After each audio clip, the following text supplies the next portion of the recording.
The feeling of being overlooked is a silent, gnawing weight that many of us carry in the quiet hours of the night.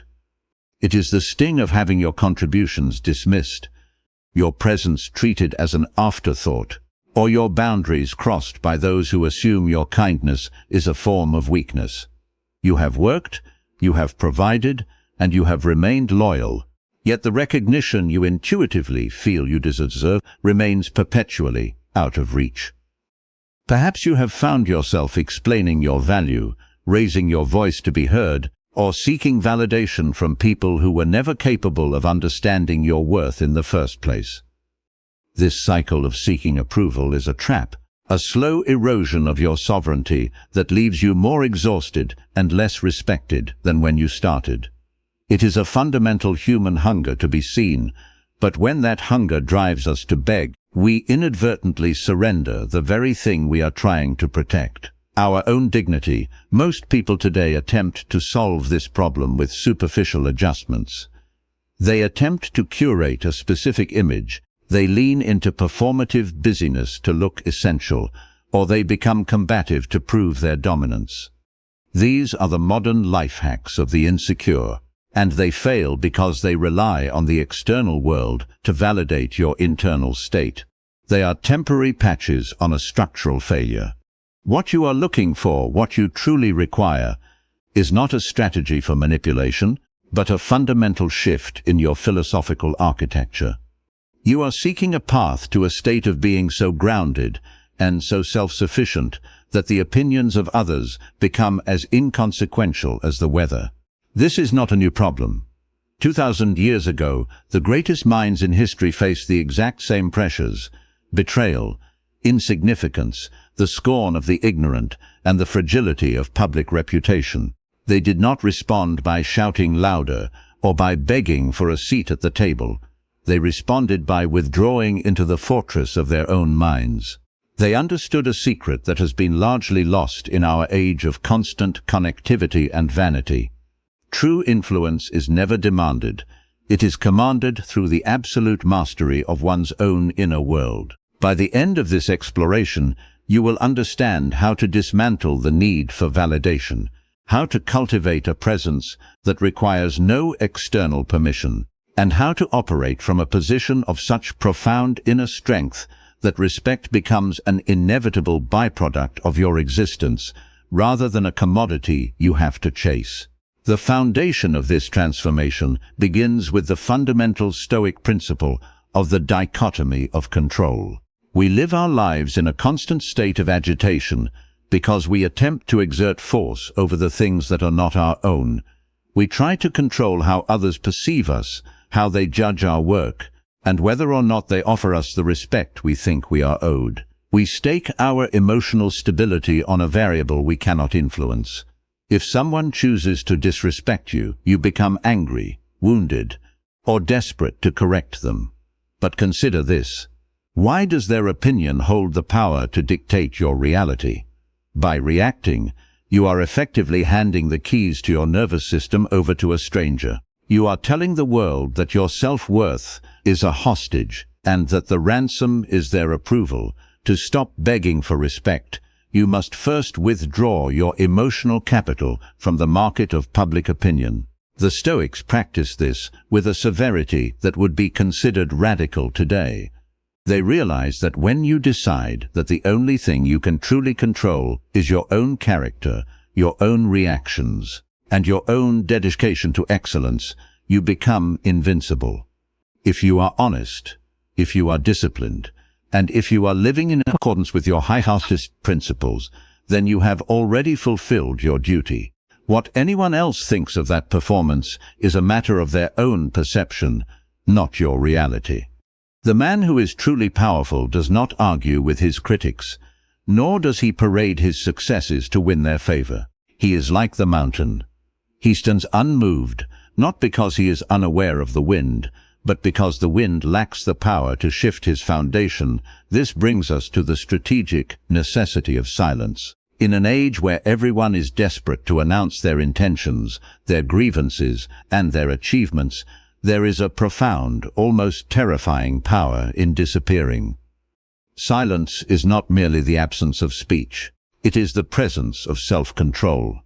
When you refuse to explain yourself, you force others to sit with the mystery of your character. When you refuse to defend your honor against petty slights, you demonstrate that your honor is not something that can be ruffled by a comment or a gesture. People assume that because you are silent, you are weak, but silence is often the cloak of the predator, or in this case, the master of his own destiny. Think of the individuals in your own life whom you respect the most. Are they the ones who are constantly talking, justifying, and seeking agreement? Or are they the ones who speak rarely, but with absolute precision? They are the ones who do not react to the provocations of the small-minded. They do not get dragged into emotional dramas. They do not participate in the frantic competition for social status, and they do not seek to be the center of attention. By maintaining your silence, you protect your energy. You stop leaking your power into interactions that drain you. You reclaim the time that you would have spent seeking validation and reinvest it into the mastery of your own craft, your own health, and your own mind. True respect is not an emotion others choose to give you. It is a forced recognition of your standards. When you hold yourself to a standard that is higher than anyone else dares to expect from you, you create a gravitational pull. People gravitate toward those who possess an unshakable core. When you are the one who stays calm while everyone else is panicking, you are respected. When you are the one who follows through on your promises without needing to be monitored, you are respected.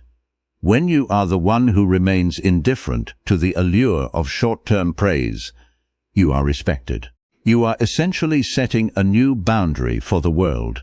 You are communicating, without saying a word, that you are not a participant in the social games that govern the lives of the masses. This requires radical self-discipline. It requires that you become your own harshest judge and your own most trusted source of validation. The world is filled with people who are looking for someone to tell them they are doing a good job, and those people are easily led, easily manipulated, and easily discarded. If you have built your value system on the feedback of others, you have built your house on shifting sand. You must cultivate a standard of excellence that persists even when no one is watching. You must be willing to endure the discomfort of being misunderstood, of being called cold or aloof, and of being excluded from the circles of those who rely on mutual validation to feel safe. This is the price of admission to a higher tier of existence. You are trading the cheap, fleeting comfort of being liked for the enduring, granite-solid reality of being respected. By yourself, first and foremost. When you reach this state, the need to beg for respect evaporates, because you realize that you no longer need it from the sources you were once starving for. You realize that you were trying to buy currency in a market that is fundamentally bankrupt. You were asking for respect from people who did not even respect themselves. Consider the nature of the obstacles that currently define your frustration. Are they personal? Do you feel that someone is actively working against you, or that the world is blind to your potential? The Stoic views these obstacles not as barriers, but as the very material required for his refinement. If you are being tested, be grateful. If you are being criticized, treat it as data.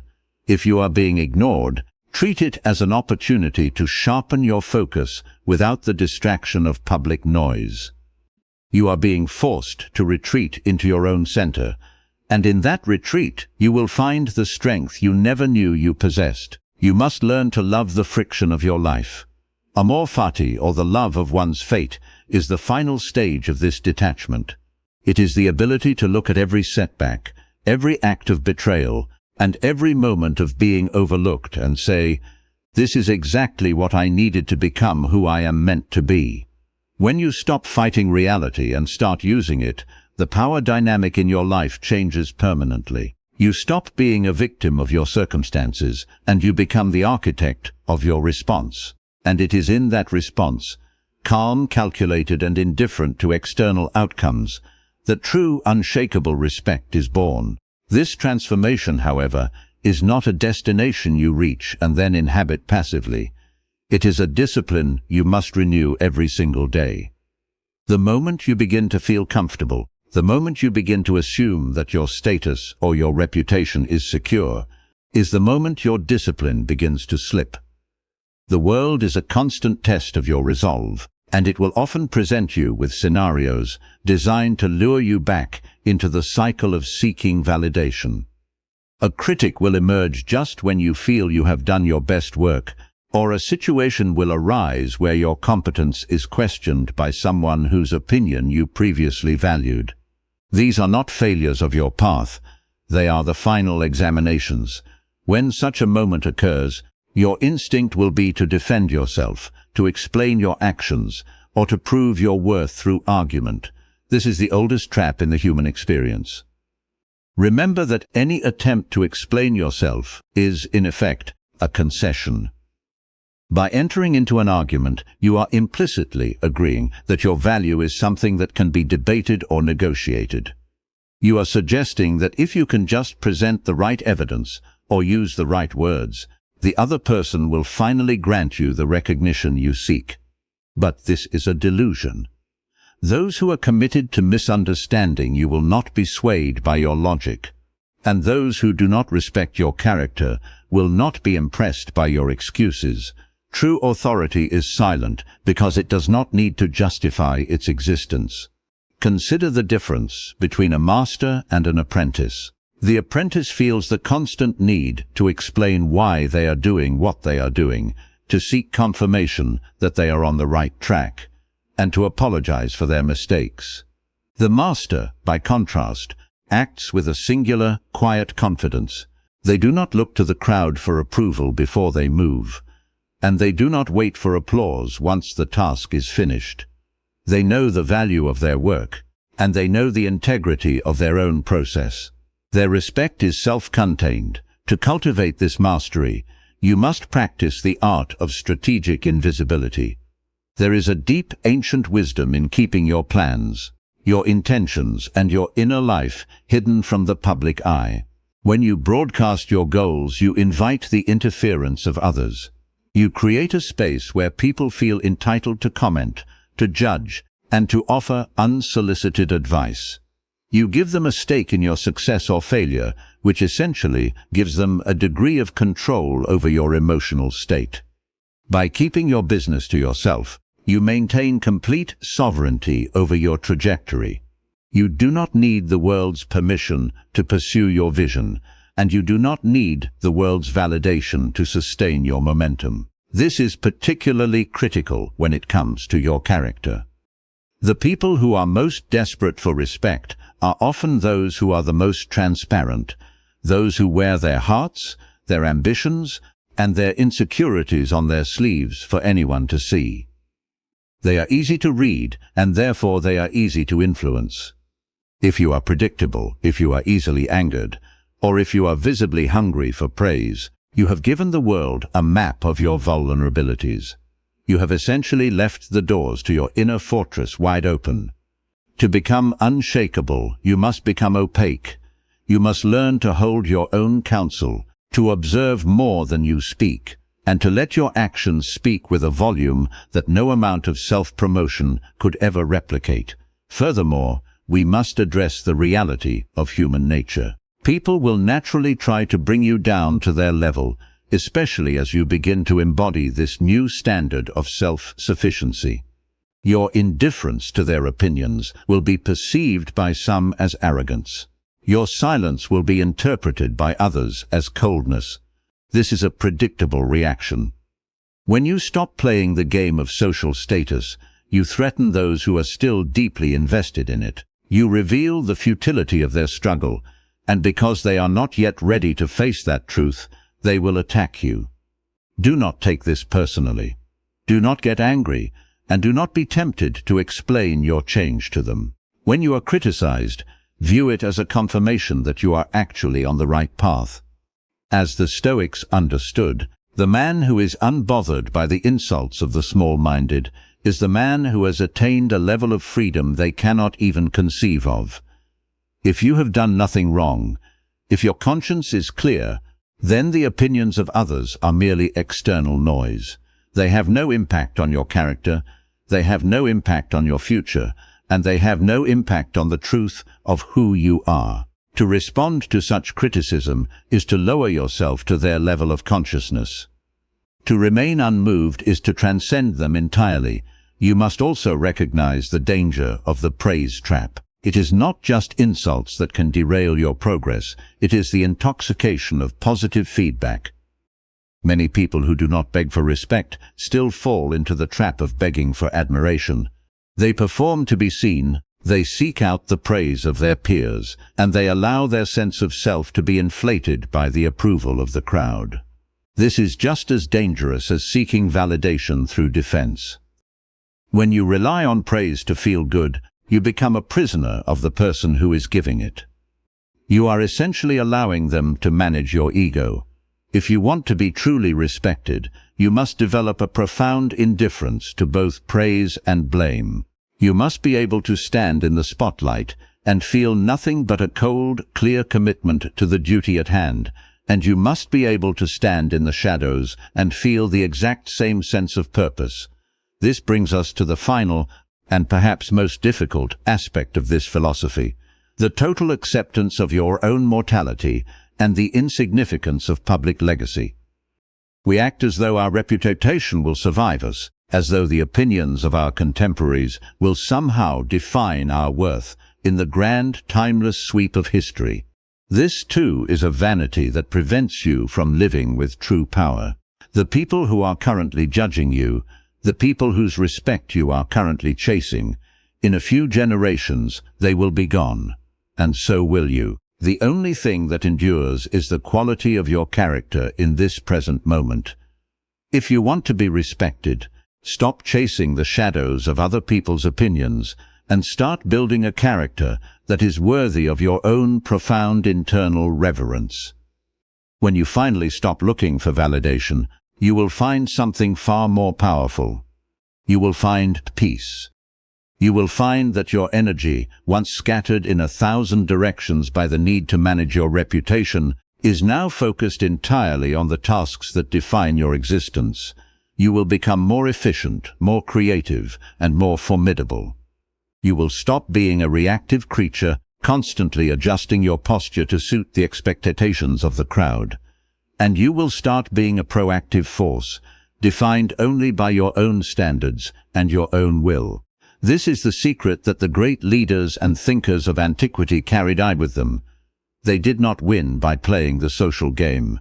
They won by realizing that the game was irrelevant. They did not ask for respect. They made themselves so inherently substantial, so profoundly committed to their own internal code. That respect was the only logical response. You have that same capacity. It requires no special talent, no high status, and no public platform. It requires only the brutal, honest, and persistent application of these principles. So the next time you feel the urge to explain yourself, catch it. The next time you feel the sting of being ignored, let it pass through you without leaving a mark. The next time you find yourself performing for the benefit of others, stop. Pull back into your own center. Reclaim your focus. You are not on this earth to manage the perceptions of others. You are here to refine the masterpiece that is your own character. And in that pursuit, you will find a dignity so robust, so quiet, and so powerful that you will never again feel the need to beg for a single ounce of respect.